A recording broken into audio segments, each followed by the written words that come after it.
ang Bimbi ko. Champion MVP talaga.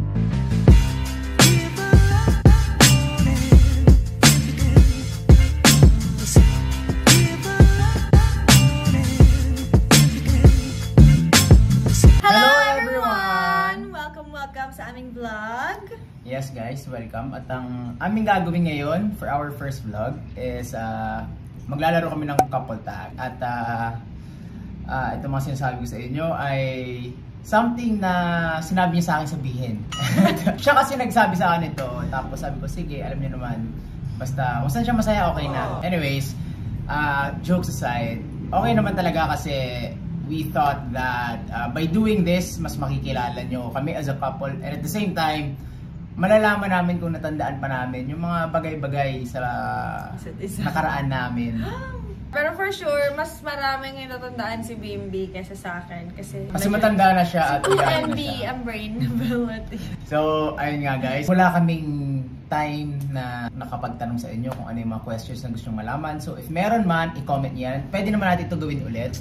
But for now, we'll stick with the questions that we saw from other vlogs na pinanood namin. And also, habang ginagawa namin to, for sure may mga maiisip din kami mga sarili naming questions for each other. Now, we want to share with you also. Syempre, since this is our first vlog, we want you also to get to know us better. So, ayun guys. Anyway, so without further ado, ito na guys, let's go. Let's ask these questions that we have here. Wait, so where meaning yung nagkita tayo ng in person? Both in person and... Okay, so nag-meet kami ni Bimbi sa Kumu! Yan, sa Kumu sa livestream ko. Pumasok siya sa livestream ko. Tapos, parang natatandaan ko, sabi ko, Kobe Meds, Kobe_Meds, ganon. Tapos, sabi ko, parang tunog singer yung pangalan nito, ganon. Tatandaan mo yon? Hindi, alam niyo guys, mali. Natandaan ko yun, pero mali talaga yun. Kung if we're being technical, pumasok na ako stream niya before, tapos hindi niya ako nakausap kasi hindi pa niya ako kilala that time. Hindi pero niya, yun yung pumasok ka sa stream ko, tapos sabi ko na, parang tunog, tatandaan mo, that's the first time na... Well, singer naman kasi talaga ako guys. Hindi ka, pero tatandaan mo yan, that's the first time na sabi ko, Kobe_Meds, parang tunog singer to. That's the first time na nag-usap kami, pero kasi friends muna kami sa umpisa. Ganon. Right? Yes. Tama. When was that? I think, bago pa mag-pandemic. Bago pa mag-pandemic, pumasok ko sa Kumu, pandemic. Pandemic na nun. So that was around March or April nung first time ako pumasok. I think March. Kasi Feb ako nag-Kumu. March, medyo nagilibot-libot ako, tapos kakabalik rin niya sa Kumu kasi for a while nag-stop siya. So yun, mga March ng 2021. March of 2021. Ate ko pa siya. Ate Shana pa yung tawag niya sa akin. So ayun. So yun yung unang-una naming pagkakakilala sa isa't isa online. Yes. Okay, sa hindi naman online. Sa in person, syempre after pandemic na to, marami na rin nangyari sa buhay ko. Pandemic. Ay, pandemic pa rin pala. So, yung... Ano bang akala mo isang buwan lang pandemic? In person na nakita kami, pandemic pa rin, yes, around 2021? Tama? 2021 sa event ng Kumu din. Okay. Anong month? Anong month? Yung month mahina ako dyan. Sa year, 2021. December 2021. December 21 sa event... December 2021. 2021 sa event ng Kumu. I think it was around December 5 or 4, parang gano'n. So, tama ako. With my help, yes. Grabe naman to! Sige. Next question. Next question. Question number 2. First date na kaming dalawa lang. Where? Alam nyo guys, kasi nung medyo naging kami-kami na most of the time we were with our friends. Kaya pagka, kumbaga, dati hindi pa namin sinasabi sa kanila, sinasabi namin na kita-kita tayo, ganyan. Tapos, syempre mapapansin nila, hindi naman sila bulag. So, in a way, parang date na rin kasi yun. Kasi inaano natin, isama natin sila. Pero kung first date natin, siguro na tayong dalawa lang. Safe answer would be Rockwell, I think. Oo, tama. Kasi yun yung malapit sa condo dati. Kaya if manghuhula man ako sa yung first date namin, probably Rockwell. Kumain kami. Hindi ko na maalala, niisip ko rin kung saan yung talagang super first. Kasi nung bago kami more on kain sa bahay, puro pa-deliver tapos date na parang may movie and everything. Or, may naalala kong yung talagang first medyo legit na date talaga na nag-date talaga tayo. Ano? Mamu. Kaya nga, Rockwell na. Oo nga, tama. Tama! Galing niya! Tinreat niya ako sa Mamu, dami niyang pera. No? Totoo. Kailan yun? Mga March, yeah. After Dumaguete, nag-Dumaguete pa kami guys na hindi kami nakapag-date na kami lang. Sa Dumaguete. Ay, hindi sa Dumaguete yung first date natin. Sa Dumaguete pala! O, sa Dumaguete pala. May picture, papakita namin sa'yo. Pero kaya hindi ko naisip kagad yun kasi sa trip namin doon, kasama namin yung family ko and family niya. Di ba? Hindi pa nakapag-date pero yung bakasyon kasama yung dalawang pamilya. And then I grew up in Dumaguete kasi. So, kung sinabi niya pupunta siya ng Dumaguete along with her family, I said na sama ako, punta ako. Then, sabi ko sa mom ko na gusto bang sumama. So, sumama yung mom ko and yung sister ko. Para ma-visit rin namin yung grandparents ko. So, yun. First date ko si Dumaguete. Pagpasensya niyo yung picture namin kasi medyo mataba ako. Tapos maitim ako. Tapos si Kobe, hindi siya umiitim. Kasi pumunta kami sa... Saan tayo pumunta ng island? Apo Island. Sa Apo Island. Tapos, siya, nasa bangka lang siya kami, swimming kami, hanap kami ng mga turtles. Tapos siya, nandun lang siya sa bangka, tapos salamin lang siya, pinapanood niya lang kami. Hindi man lang lumalabas sa araw, minsan lalabas lang ng konti. Hi baby, kamusta? Tapos picture sa araw, pero after nun, babalik na siya dun sa silong, ayaw niya magpaitin. Yes, but yeah. Okay, so, okay. Ako na magtatanong. Ngaya. Yes! Tawang-tawa siya, guys. Kala naman hindi na nabasa. Hindi, natatawa na kasi kagad ako. So for me, ang first impression ko kay Kobe, audacity na kumanta-kanta ka dito sa ko. Alam nyo, guys. I have to defend myself. Alam nyo, balang araw kakantahan ko kayo dito sa YouTube. Pero ako kasi, sigurado akong magaling akong kumanta kasi yung gifts na natatanggap ko sa tuwing kumakanta ako, sobra-sobra rin naman. Kaya sabihin mo sa akin, hindi ako magaling kumanta, pero yung bagsakan. Grabe! Pero, sige, sabihin natin, madami rin akong magaling kumanta sa Kumu, ba't hindi sila nababagsakan ng ganon? Ako, ibig sabihin, sobrang galing ko! Guys, yung mga taga-Kumu na nanonood na ito, kayo na po mag-comment dyan sa baba kung anong masasabi nyo kay Kumu. Grabe! Hindi, joke lang guys, hindi talaga ako, hindi ako kumakanta kasi laging ako kumakanta, pero I'm not a singer.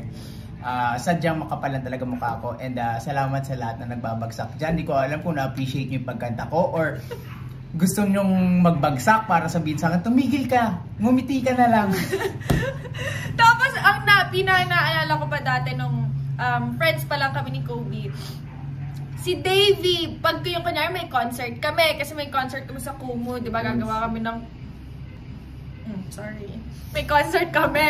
Tapos mag-guest si Kobe. Tapos, kakantahin niya na yung pyesa niya. Ngiti, diba? Kakantahin niya na, sasabihin ni Kuya Dip, bago mo kantahin yan, buksan mo muna yung isa mong butones. Sa tingin mo ba nagbabagsak sila dahil sa boses mo talaga? Hindi, kasi alam ni Kuya Dave, pagdating sa mga high notes, pag masikip yung damit mo, syempre kailangan... yung breathing! Ganon yun. I don't expect you na makarelate, pero ganon talaga yun. Hindi mo alam yung hirap naming mga kumakanta na nasa tono. Friends, kayo na po bahala dyan sa comment section, mag-usap. Sa mga Shana babe, nananawagan po ako, please defend me. Si Kobe, napakagaling mambola. Yan talaga, pinaka-the best kay Kobe pagbolahan, tsaka chismisan. Ay nako, ang bimbi ko, champion MVP talaga. Di ba?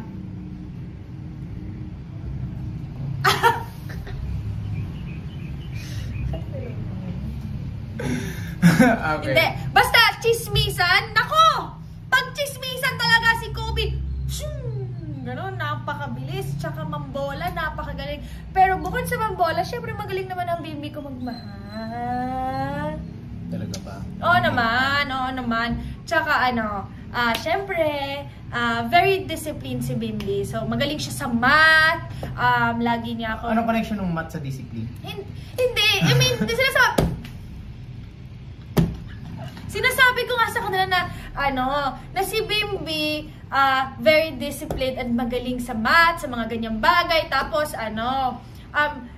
simula nakilala ko si Bimbi, siya na yung lagi nag-organize kasi nga sobrang scattered nga lagi ng thoughts ko. Tapos ino-organize niya yung thoughts ko. Sabi sa akin, ganito gagawin mo, ganyan gagawin mo. Tapos, lalo na sa Wildberry, malaki din yung tulong sa akin ni Bimbi. Bukod sa nag-live selling siya, sa mga numbers, siya na yung nag-costing for me. Like, lilista ko lang lahat, tapos, magkano to? Tapos siya, ganyan. Tapos, ayun, tapos na lahat. Yeah, galing si Bimbi sa ganon. Pero hindi siya magaling kumanta. Sumayaw. Kaliwa yung paa. Literal. Okay, ako naman. What am I good at? Baby. Okay, what are you good at? Well, siguro something similar to what she said. Galing siya magmahal. Wow. Not only to me, guys, but if there's something that I'm sure of, pagmahal niya isang tao, not just romantically, but family, friends, sobrang, mapagbigay. Magaling mambola. Sabi ko sa inyo, di ba? Mali. Hindi. Nga guys kung sa totoo lang, mas bilang lang siguro sa daliri ko yung mga panahong inuna niya yung sarili niya. Wow! Mahal niya. Kaya, it's something I admire sa kanya. Alam nyo guys, we used to say when other people ask us if bakit nag-jive kami, bakit nag-click kami, siya lagi nagsasabi ito na parehas kasi kami na ganito na, well ako naman, feel ko naman generous din ako. Pero, to an extent lang. Si Shana kasi, talaga, yeah. Wow! Baka maiyak Sobra guys. Meron din mga panahon na... Baka ikaw yung miyak, baby. Meron din mga panahon na she feels bad whenever she can't give what they want or what I want. She feels bad, she cries. Even if it's not even her responsibility anymore. So, ayun. Okay guys, last question na tayo. At of course, before we continue with our last question, gusto ko na magpasalamat. Gusto namin magpasalamat sa mga nandyan pa. Tinapos talaga tong video na to. At sana natuwa naman kayo sa mga natuklasan nyo sa aming relasyon. Last question magaling sa'yo, di ba? Okay. Ako last sa'yo. Tama. You're mine! You're my life. Kabog! Hindi, kasi guys, ako, nasabi ko yun kasi I feel like with everything that I'm doing now, the decisions that I'm making or I'm about to make or I did, lagi kong iniisip yung how it will affect us kung ano sa relationship namin. Ganon. So, moving forward, hindi ko naman sinasabing wala na akong ibang pinagtutuunan na pansin na ito lang yung only priority ko. Pero syempre, di ba, may mga times naman na may bagay na pwede kang gawin or ganito ganyan na you feel like makaka-affect sa inyo. Kahit hindi drastic affect, pero alam mong baka masaktan siya or anong isipin niya, di ba? Iisip ka ng alternative way para kung magawa pa rin yun or kung may kailangan mang gawin, ma-accomplish pa rin yung task. Kaya, ayun. And also, I feel like it might sound cliche, but favorite niya yung mga ganyan linyahan, guys. Ano kaya to? Might sound cliche, but you're my life because I feel like without you, I lose my motivation to get up in the morning. Oh, because sa inyo, magaling mambola to eh. Ako, you're my honey bun sugar plum. Humpty, Humpty, Humpty. You're my sweetie. Ang galing ko, di ba? Hindi ka makinilig? Ayan, alam niyo na guys kung marunong siya kumanta o hindi narinig niyo na. Alam niyo, she's doing that cause nahihiya siya magsalita. Hindi! Nung nakita ko pa lang yung question, alam ko nang kakantahin ko yun. But, sa'yo, you're my life, diba? Sa akin, you're my world. You're my world because, syempre, ngayon, honestly, we both know that my world revolves around you. Guys, and that's not me being cliche or anything. That's me literally saying that my world revolves around him. Kasi pag wala siya sa buhay ko, talaga makakalimutan ko talaga lahat ng gagawin ko, mawawala sa direksyon ng buhay ko. Kasi ang hirap ang mahirap na without Bimbi. Alam niyo, well, thank you for that. Pero, I feel like, hindi ganun ka tama yung sagot niya. Kasi, before I came into her life, she was doing pretty well alone. So, give yourself some credit. No, kapag hindi. Ngayon nga, kailangan ko pa, Bimbi, paalala mo sa akin bukas kasi makakalimutan ko to. Ngayon talaga pag growing girl ka. Bakit growing girl? I'm growing old. Growing girl, huwag mong gamitin yung word na old dito.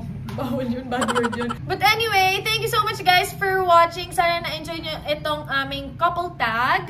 We want you to get to know us better and also at the same time, sobrang nag-enjoy kami kasi medyo bumalik kami sa past. And also, hindi lang naman to for you guys to get to know us.